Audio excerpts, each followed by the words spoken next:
আসসালামু আলাইকুম বন্ধুরা, আমি আজকে আপনাদের সাথে শেয়ার করব চিকেন পকোড়া। প্রথমে আমি চিকেনগুলোকে এই সাইজ দেখেন, আমি এভাবে এই সাইজ করে কেটে নিয়েছি। এখন আমি চিকেনগুলোকে ম্যারিনেট করব একে একে সব মশলা দিয়ে।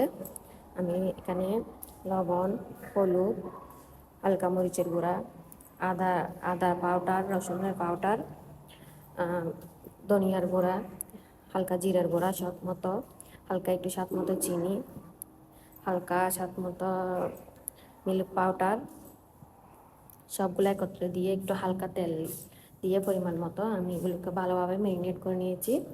দেখেন, এখন আমি এখানে বেসন অ্যাড করতেছি, সাথে ময়দাও অ্যাড করতেছি, একটু টমেটো সসও দিয়ে দিলাম স্বাদের জন্য। আপনারা চাইলে একটু স্কিপও করতে পারেন। এখানে আপনারা চাইলে ময়দাও ইউজ করতে পারেন। আমি এখানে চালের গুঁড়ি ইউজ করছি যাতে খেতে মুচমুচে হয়, ভালো লাগে খেতে।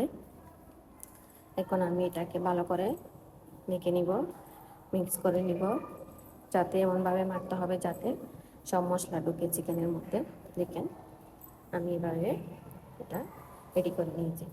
এখন আমি এগুলো পকোড়াগুলোকে ভেজে নিব। এগুলোকে ভেজে নিচ্ছি লাল লাল করে। বন্ধুরা, আমার রেসিপিগুলো ভালো লাগলে আপনারা শেয়ার করবেন, লাইক কমেন্টস করে দিবেন এবং আমার চ্যানেলটিকে সাবস্ক্রাইব করবেন, যাতে আমি আপনাদের সাথে আর নতুন নতুন রেসিপি শেয়ার করতে পারি। কী রেসিপি আপনারা দেখতে চান, সহজে কম সময়ে খেতে সুস্বাদু মজাদার হয়, আপনারা কমেন্টস করে জানাবেন। আমি ট্রাই করব আপনাদের সাথে সব ধরনের রেসিপি শেয়ার করতে কম সময়ে। দেখেন, রেডি হয়ে গেল আমার চিকেন পকোড়াগুলো। আমি আপনাদের সাথে ভেঙে শেয়ার করতেছি দু একটা, ভিতরে দেখতে কেমন হয়েছে।